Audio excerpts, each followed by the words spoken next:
5. 600. Okay, so the only way I've decided that I can survive this onslaught is to break all the rules. You know, I'm going to talk about everything that this panel has not spoken about. I'm going to speak about why media is important. Gopi, you need to listen to that. I'm going to talk about mainstream sport. I'm going to talk about cricket. And apologies to the people in the audience who perhaps are not familiar with the Indian languages or Indian sport, because I'm going to talk about the IPL in particular. And I'm going to start with a story. Okay, so let's make it a little lighter. My story, and if you could help me with the slide transitions.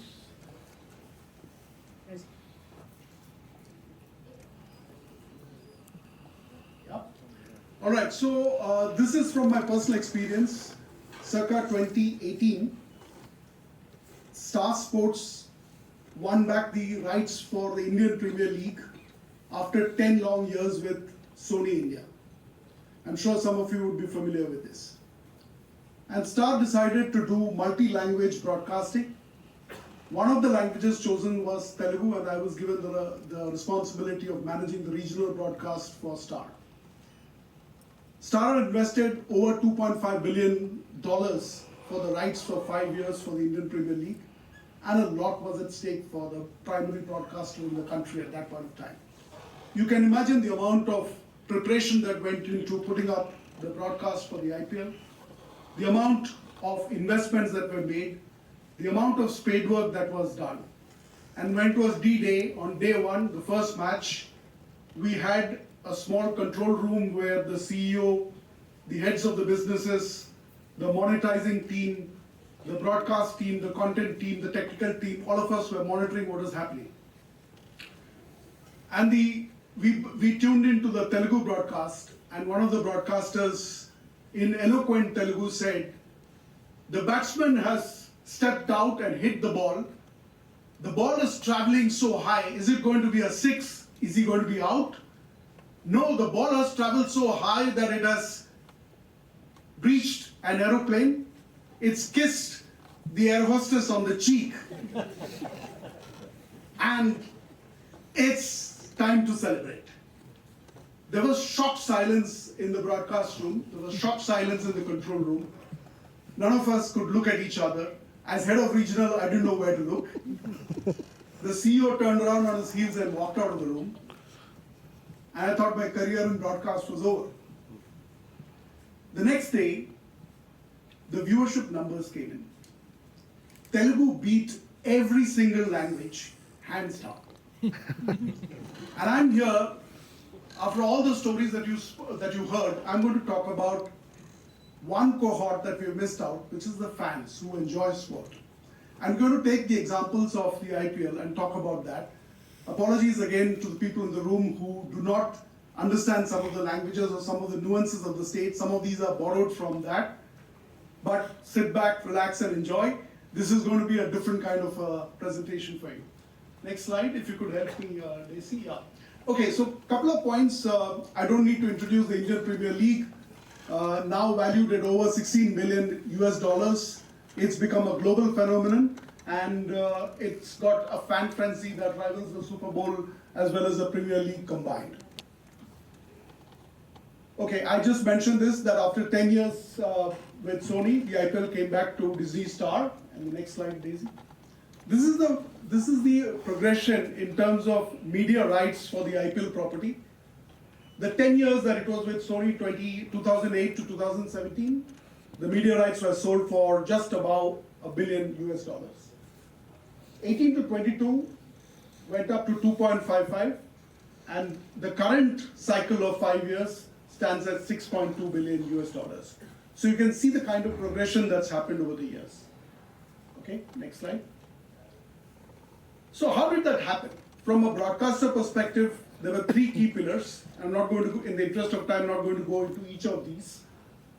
Let's talk about the first one, which is really language first regionalization at scale. This is the one I'm going to focus on, and if you can go on to the next slide. Okay, what is regionalization? You can imagine every kid who grows up in India would know what a bat and a ball is. If you're saying that I need to translate a bat or a ball into a balla or a game for the viewer, that's not regionalization. That's not going to serve any purpose. What is going to serve a purpose is when you capture the local idiom, the language that's spoken in the mohalla, the language which touches your heart, talks about culture, talks about the way we interact with each other. And that's what regionalization is all about. Why does it matter? I'm going to just play this one, Daisy, from the back end. If you could just play this 30-second clip. Let's just have a look at this one.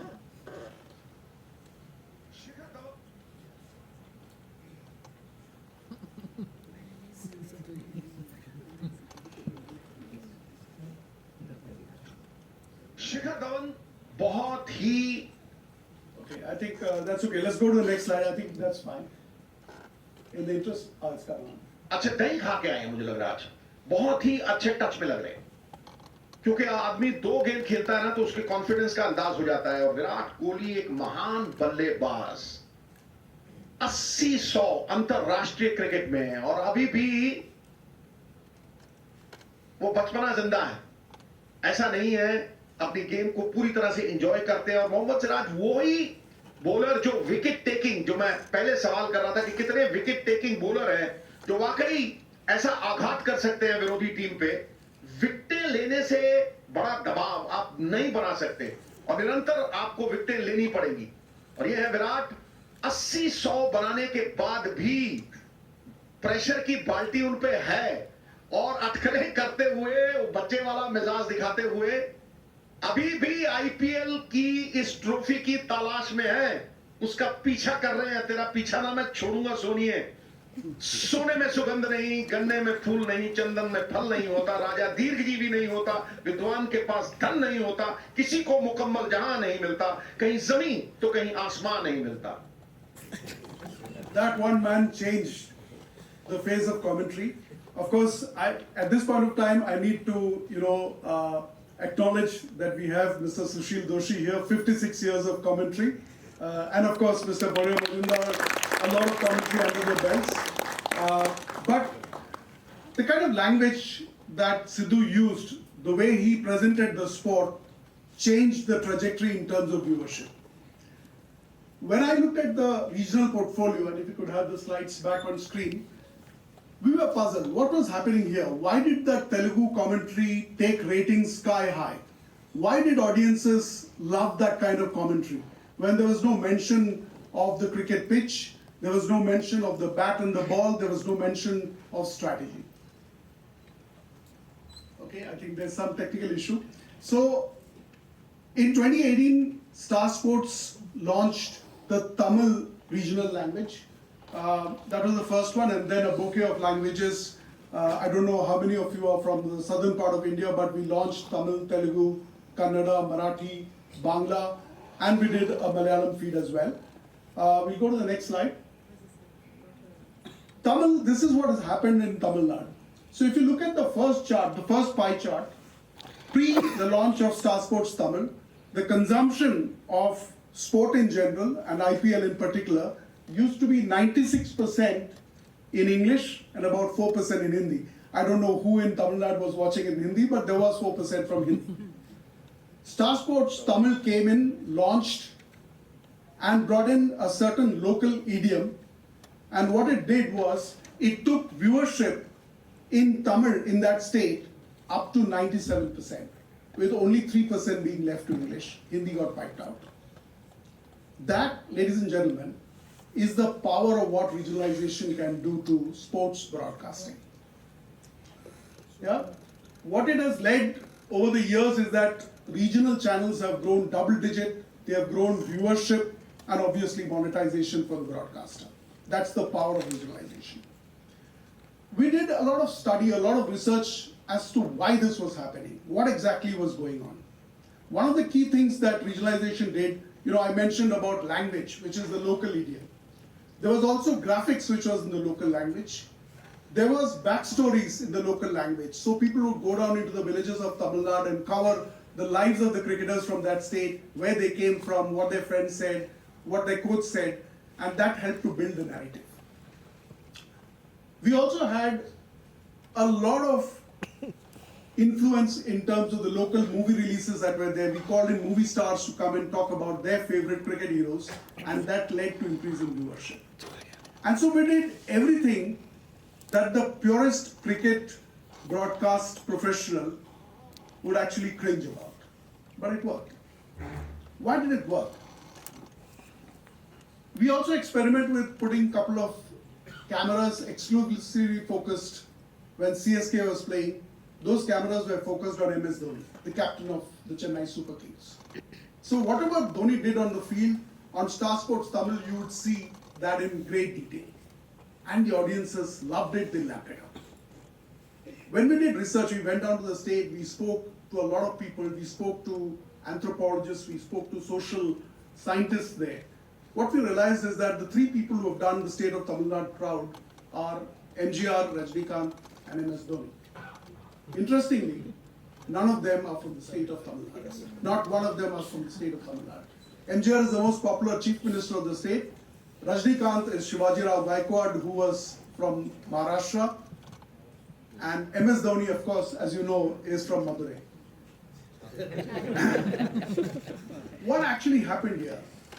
Why is it that the people of Tamil Nadu look at sport this way, look at their heroes this way? And it was unbelievable when we dug deeper and deeper and deeper, and when the research threw up a very interesting fact. Back when the DMK movement was started by C.N. Annadurai in the 1960s, he proclaimed from a political angle that Tamil Nadu would not have any gods and goddesses. But the very essence of being human is to look up to a higher being for inspiration. And that's where he said the people from the matinee world, the movie world, MGR, Rajnikant, became the venerable gods. Looking at it from a different perspective, what they really did was, of course, they did whatever they did very well, but in doing so, they made Tamil proud, the Tamilians proud. Essentially, the way Tamilians consume sport, consume cricket, is anything that makes Tamil proud works for them. When we got that insight, we realized that the Star Sports Tamil feed has to be dialing up pride all the time. And that's what really works. Tamil is a language and a culture that transcends boundaries. It's not restricted to India alone. Tamilians anywhere in the world is a different nation. And if you can dial up pride, the fans will come back to keep watching it. Let's jump into another state, just to make my point a little bit more clearer. Let's go to West Bengal. Apologies to Boria. You know that Kolkata Knight Riders was the premier team from Bengal. Shah Rukh Khan owned that team. And Dada, Saurav Ganguly was the captain for many years. One fine day, they said Saurav moves out and Gautam Gambhir steps in as the captain of KKR. Did you see riots in Kolkata? Did you see people come out onto the streets? Did you see any kind of protest happening? The day Dhoni steps down from the captaincy of CSK, of course he's on his way out now, I can guarantee that there is going to be violence on the streets. There's going to be large-scale protest on social media. I hope there's no self-immolation. But in Calcutta, our own Dada was moved from captaincy and nothing changed. Why did that happen? And the insight really is what I put down, again came back from a lot of research. Every Bengali viewer of sport is an expert. Sometimes an armchair, but an expert. They will watch the game, they will criticize the player, they will abuse the player, but they will come back again the next day to still watch the player perform. They are dedicated to that sport. They will never let go. See it in the Mohan Bagan East Bengal derby, and you see over the decades, that's one thing that stood the test of time, right?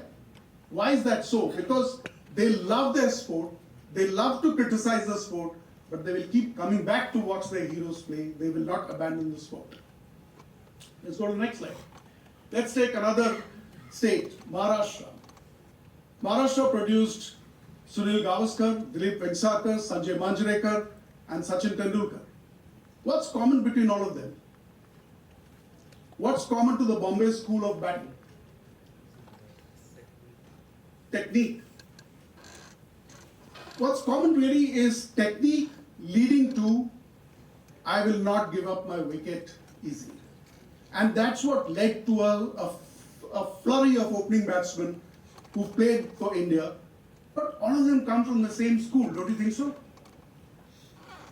Why is that so? We dug deeper and deeper and deeper again, and what we realized is that batsmen came from the suburbs. People who travel from Shivaji Park to Churchgate, carry their kit, come on the local train, 2 hours down, 2 hours up. So you spend 4 hours of your day traveling to come to play cricket. And at Churchgate, when you got your opportunity to go pad up and go out and bat, you'd better make it worth the while. Otherwise, paisa vasool nahi hua, right? And that's why the Bombay School of Batting is all about being khadoos. I'll be stingy. I will not hit a six. I'll be technically right, but I will never give my wicket away. Maharashtra is a state where Sachin Tendulkar is celebrated as the god of cricket. He's the god of cricket, but in Tamil Nadu, Dhoni is God. There is a difference, right? Why is that so? Sachin did himself proud and became the god of cricket. Dhoni made the Tamilians proud and therefore he is God. Just like any consumer category that you operate in, all of us consume different brands of soaps and shampoos. The way we consume sport, the way we consume cricket is different. Let's move on. Coming back to my example, the Telugu one, I can't just leave it at that, right? What exactly happened? When we went back and did research, and in Telugu at that point of time, 10 years back, we didn't have cricketers who could do commentary for us. We went to Azharuddin said, sorry, I'm fluent in Urdu, but I can't speak Telugu. We went to Shivlal Yadav, he said, sorry, I can't speak Telugu so fluently. MSK and all the others came much later on. So we didn't have anybody whom we could go to, and finally we went to some RJs who knew cricket and said, hey, why don't you come in and do the commentary? And it was one of the RJs, and not a cricketer, who actually spoke that line that I said in the beginning. The reason that it worked is that in Telugu, in Telangana and Andhra Pradesh, as they say, and I love this line, Atalo Jeevitam, Jeevitamlo Ata, which means life is about sports, sport is in life, something like that. Apologies to you, Goofy, but that's what it means. But we're talking about the land which produced Bahubali and RRR, and everything is about entertainment. Today, if you look at the different feeds, Tamil, Telugu, Bengali, and Tamil and Kannada, or you take any of the feeds, or Marathi, for example, the difference is that in Telugu, people don't want to hear the stats. People don't want to hear the technique. They don't want to hear that the batsman has stepped out to the pitch of the ball, played it straight, kept his head straight. They want to hear about the sixes, the fours, and the entertainment.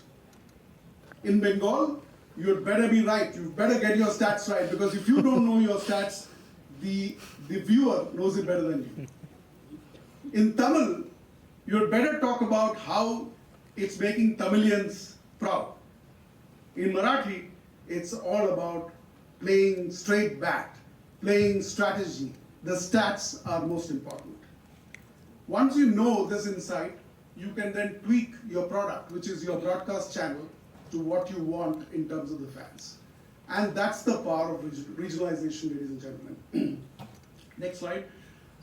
I'm calling this local market optimization, and I've worked extensively on this. I'm actually doing a bit of research on this. It's a phenomenon that's not just worked in the India market. I've seen it work in South Africa. I've seen it work in the LATAM markets, where insights basis how consumers view content can actually define your success. So, in summary, regionalization or local market optimization is not about translation. It's really about embedding sport into the cultural vernacular of its consumers, getting the lingo right in terms of how people interact with sports and sports people, and speaking their language. This has huge implications in terms of how sport is consumed, and this is really the future in terms of being able to look at sport not at a global level and say this is one size fits all, but to break it down, go to where the fans are and say this is customized for you individually. The future, I've taken the example of IPL, I've taken the example of cricket, but the future, when India gets to the Olympics 2036, is going to be how you break that down into micro stories, regional stories, and make it more appealing. And therein lies the success of sports viewership in general. Thank you, ladies and gentlemen.